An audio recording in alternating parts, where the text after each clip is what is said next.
What's up, everybody? We better start this one out with some ruckus action and some shout outs and a little story. Ruckus finally got brave enough to get up kind of close to the 6 foot tall doggies, but still kind of hard to figure out what to make of those things.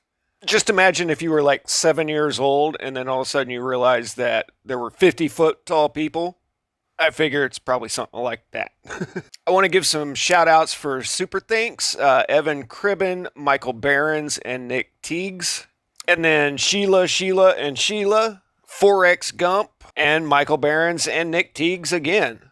Thank you guys for those super thanks. I will tell you this, YouTube takes half of that, whereas PayPal I get like 99% of it. I'll post that up in my community section. I've not been posting it in videos because for some reason they're actually showing my videos to new people, and when it ain't broke, don't fix it. But thank you guys, I appreciate it. And a very special thanks to Maribeth Gillum on PayPal. Thank you very much for that. And a holy crap thank you to Daniel Ruffino. That was quite the surprise, kind of uncalled for, but thank you, man. That was awesome.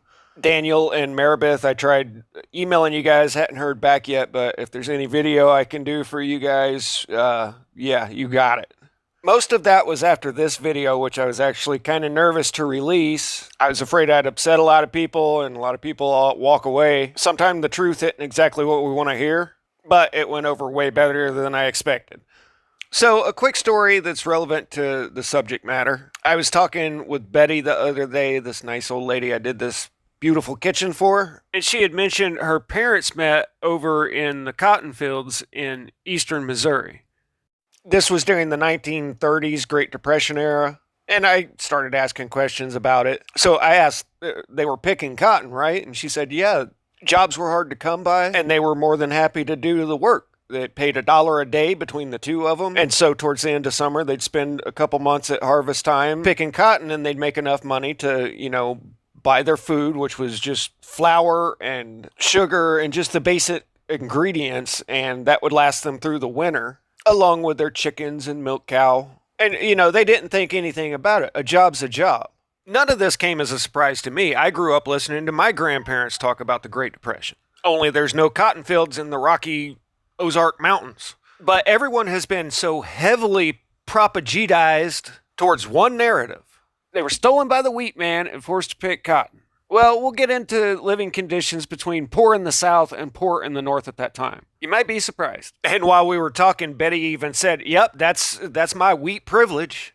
My grandparents met in cotton fields in the 1930s, guys, less than 100 years ago.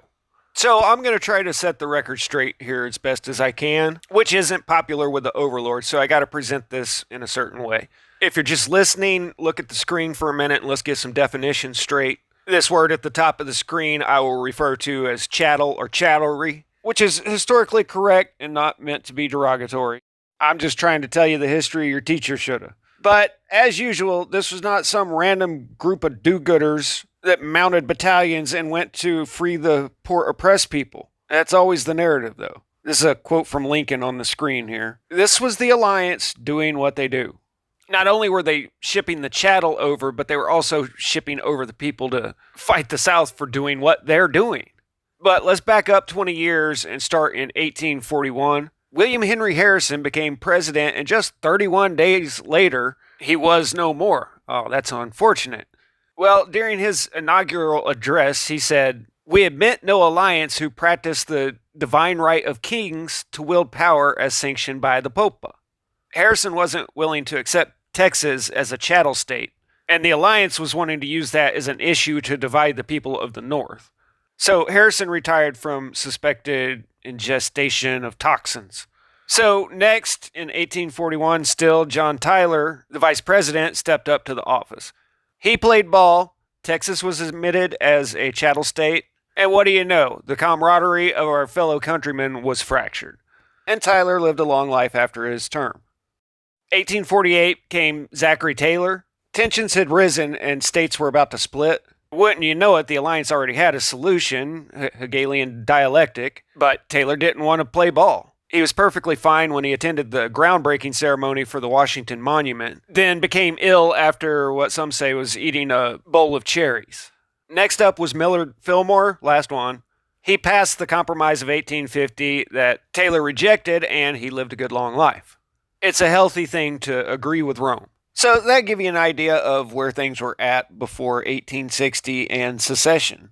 So you see here that Lincoln won all the northern states, Breckinridge won all of the southern states. Lincoln wasn't even on the ballot in the southern states, and all of them realized all of a sudden that, hey, the way this is all set up, it doesn't matter in the least little bit what we think. Once again, we have no representation, and we're getting the short end of the stick here. So 1 month later, South Carolina was the first to say, we're out, which was a perfectly legal move to make. And then 1 month later in January, other states start following suit, and then everybody split between the Union and the Confederacy. Now, the Confederacy just wanted to be left alone. You guys do your thing up there, we're good down here. There was even a group known as the Knights of the Golden Circle that wanted to make the South, the Yucatan Peninsula, Cuba, Caribbean, all one nation.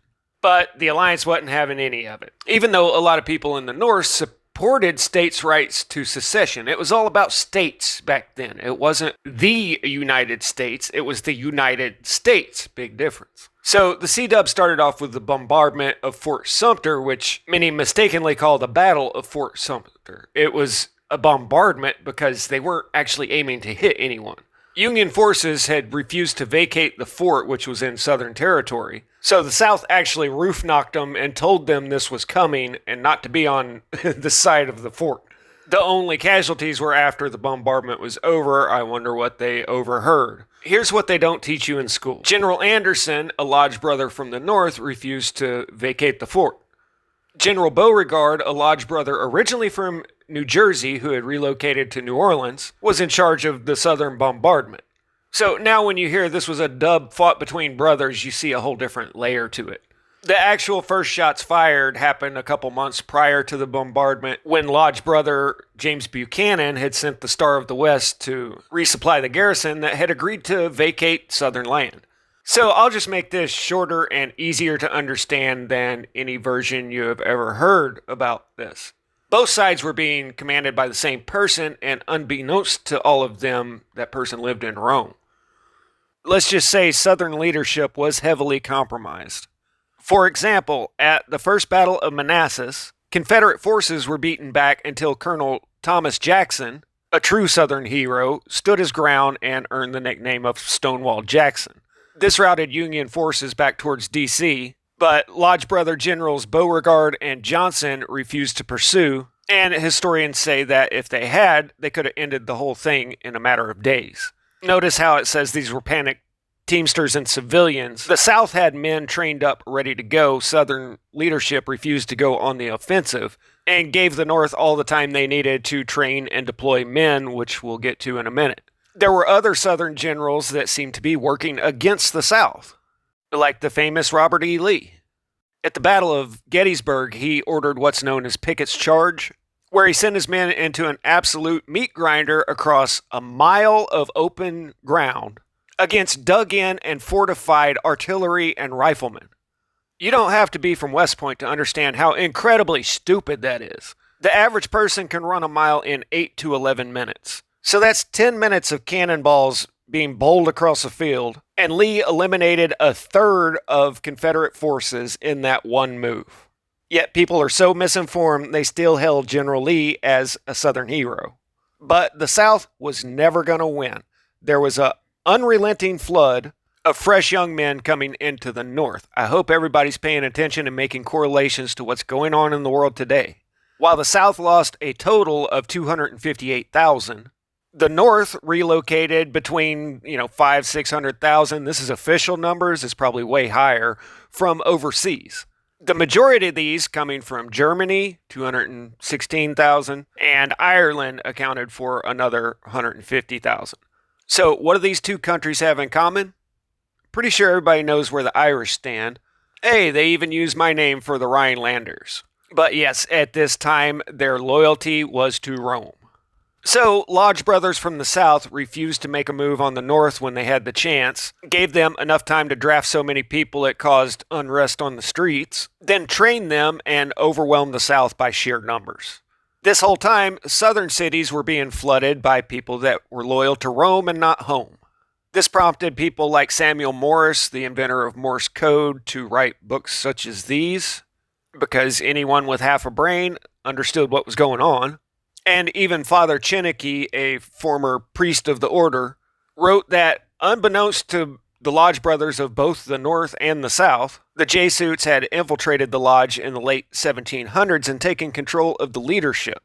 So essentially the entire Lodge was serving Rome and didn't know it. This served the dual purpose of eliminating as many Protestants as possible and driving a wedge between the North and South, clearing the way for the Alliance to reconstruct America into a tool of conquest.